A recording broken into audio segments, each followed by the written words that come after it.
আসসালামু আলাইকুম ওরহমতুল্লাহ। প্রিয় দর্শক, আজ আমরা এমন এক সত্য নিয়ে কথা বলবো যা থেকে পালানোর কোনো পথ নেই। তা হলো মৃত্যু। আমরা জানি না কখন আমাদের এই পৃথিবীর সফর শেষ হবে, কিন্তু আমাদের মনে প্রায়ই প্রশ্ন জাগে, মৃত্যুর ঠিক আগ মুহূর্তে আমাদের সাথে কি ঘটে? মহান আল্লাহ কি আমাদের কোনো সংকেত দেন? বিশেষ করে মৃত্যুর 3 দিন আগে একজন মানুষের শারীরিক ও আত্মিক অবস্থা কেমন হয়? আজ কোরআন ও সহি হাদিসের আলোকে আমরা এই রহস্যময় অথচ ধ্রুব সত্য বিষয়টি নিয়ে বিস্তারিত আলোচনা করব। আজকের ভিডিওটি আপনার জীবনের মোড় ঘুরিয়ে দিতে পারে, তাই শেষ পর্যন্ত দেখার অনুরোধ রইল। আল্লাহ তাআলা পবিত্র কোরআনে ইরশাদ করেছেন, কুল্লু নফসিং যায়িকাতুল মাউত, অর্থাৎ প্রত্যেক প্রাণীকেই মৃত্যুর স্বাদ গ্রহণ করতে হবে। মৃত্যু কোনো শেষ নয়, বরং এটি পরকালের অনন্ত যাত্রার এক প্রবেশদ্বার। আল্লাহ সূরা লোকমানে বলেছেন, কোনো মানুষই জানে না সে আগামীকাল কি অর্জন করবে এবং কোন মাটিতে তার মৃত্যু হবে। তবে মৃত্যুর আগে মুমিন বান্দার জন্য কিছু সুসংবাদ এবং পাপিষ্ঠদের জন্য কিছু সতর্কবার্তা থাকে।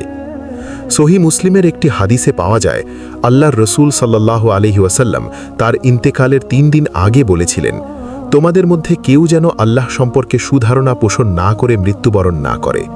মুসলিম 2877। ইসলামিক স্কলারদের মতে মৃত্যুর 3 দিন আগে থেকে একজন মানুষের মধ্যে কিছু পরিবর্তন আসতে শুরু করে।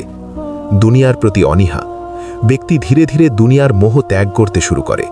দীর্ঘদিনের শখ বা প্রিয় জিনিসের প্রতি তার আকর্ষণ কমে যায়।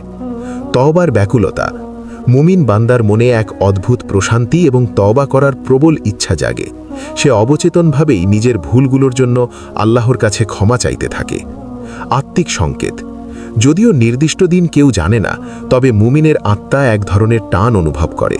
সে বুঝতে পারে তার ফেরার সময় হয়ে এসেছে। ক্ষুধা মন্দা ও শ্বাসকষ্ট, খাবারের প্রতি রুচি একদম চলে যায়। শরীর পরকালের সফরের জন্য প্রস্তুত হতে থাকে। অতীতের স্মৃতি, অনেকে এই সময়ে তাদের হারানো প্রিয়জনদের স্বপ্নে দেখে বা তাদের কথা বেশি বেশি মনে করে। কপালে ঘাম দেখা দেওয়া, হাদিসে আছে মুমিনের মৃত্যুর একটি লক্ষণ হল তার কপালে ঘাম দেখা দেওয়া। এটি মৃত্যুর ঠিক আগের দিনগুলোতেও শুরু হতে পারে। মৃত্যুর 3 দিন আগে থেকেই আত্মা শরীর থেকে বিচ্ছিন্ন হওয়ার প্রাথমিক প্রক্রিয়া শুরু হয়। পায়ের দিক থেকে শুরু। হাদিস ও আলেমদের বর্ণনা অনুযায়ী মানুষের জান কবজ বা রূহ বের হওয়া শুরু হয় পায়ের দিক থেকে। এজন্যই মৃত্যুর আগে মানুষের পা ধীরে ধীরে ঠান্ডা হয়ে আসে এবং অবশ হতে শুরু করে। ইল্লিন ও সিজ্জিন, মুমিন বান্দার রুহকে ইল্লিনে নেওয়ার জন্য ফেরেশতারা জান্নাতি সুগন্ধি নিয়ে অপেক্ষা করেন, আর পাপিষ্ঠদের জন্য সিজ্জিনের বিভীষিকা অপেক্ষা করে। মৃত্যুর ঠিক আগে আজরাইল আলাইহিস সালামের সাথে মুমিন ও পাপীর দেখা হওয়ার ধরন কেমন হয় মুমিনের জন্য? তিনি আসবেন একজন পরম বন্ধুর মতো, অত্যন্ত সুন্দর রূপ ধারণ করে। তিনি বলবেন, হে প্রশান্ত আত্মা, তোমার রবের দিকে ফিরে চলো সন্তুষ্ট চিত্তে। পাপীর জন্য তিনি আসবেন অত্যন্ত ভয়াবহ রূপে, যা দেখে মানুষের হার্ট অ্যাটাক করার মতো অবস্থা হয়। এই দৃশ্যটি কল্পনা করলে যে কেউ গুনাহ থেকে তওবা করতে বাধ্য হবে। খেয়াল করে দেখবেন, মৃত্যুর 2-3 দিন আগে অনেকে হঠাৎ করে খুব বেশি বিনয়ী হয়ে যায়। যারা অভিমান করে দূরে ছিল তাদের নিজে থেকে ডেকে ক্ষমা চায়। নিজের সম্পদ বা আমানত নিয়ে খুব সচেতন হয়ে পড়ে। সন্তানদের প্রতি বিশেষ নসিহত করতে থাকে।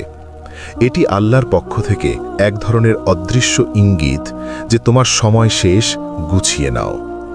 যখন মৃত্যুর সময় ঘনিয়ে আসে তখন মানুষের সামনে থেকে পর্দার আবরণ সরিয়ে দেওয়া হয়। সূরা কাফে আল্লাহ বলেন, তোমার সামনে থেকে পর্দা সরিয়ে দিয়েছি, আজ তোমার দৃষ্টি বড়ই তীক্ষ্ণ। মুমিনের জন্য সাদা পোশাকধারী ফেরেশতারা জান্নাতের সুসংবাদ নিয়ে হাজির হন। মুমিন তখন হাসি মুখে মৃত্যুর জন্য প্রস্তুত হয়। পাপিষ্ঠের জন্য, যারা অবাধ্য ছিল, তারা কালো চেহারার আযাবের ফেরেশতা দেখে আতঙ্কিত হয়ে পড়ে। তারা এই 3 দিনে এক ধরনের মানসিক যন্ত্রণার মধ্য দিয়ে যায়, যা বাইরের কেউ বুঝতে পারে না। মৃত্যুর 3 দিন আগে শয়তান মানুষের ঈমান চুরি করার জন্য শেষ চেষ্টা চালায়। ইবলিস মানুষের সামনে তার মৃত বাবা মায়ের রূপ ধরে এসে বলতে পারে যে অমুক ধর্ম ভালো ছিল, তুমি সেই পথে যাও। এই সময়টি ঈমানের জন্য চরম পরীক্ষা। এজন্যই রাসূল সাল্লাল্লাহু আলাইহি ওয়াসাল্লাম শিখিয়েছেন মুমূর্ষু ব্যক্তির পাশে বসে লা ইলাহা ইল্লাল্লাহর তালকিন দিতে, যাতে তার শেষ কথাটি হয় আল্লাহর নাম। প্রিয় ভাই ও বোনেরা, মৃত্যু যে কোনো সময় আসতে পারে। 3 দিন আগের লক্ষণ দেখে তওবা করার সুযোগ সবার নাও হতে পারে। তাই আমাদের করণীয় হল 1. প্রতিদিন অন্তত একবার মৃত্যুকে স্মরণ করা। 2. মানুষের হক থাকলে তা আদায় করে দেওয়া। 3. সব সময় ওযু অবস্থায় থাকার চেষ্টা করা। 4. 5 ওয়াক্ত নামাজ এবং অধিক পরিমাণে ইস্তেগফার করা।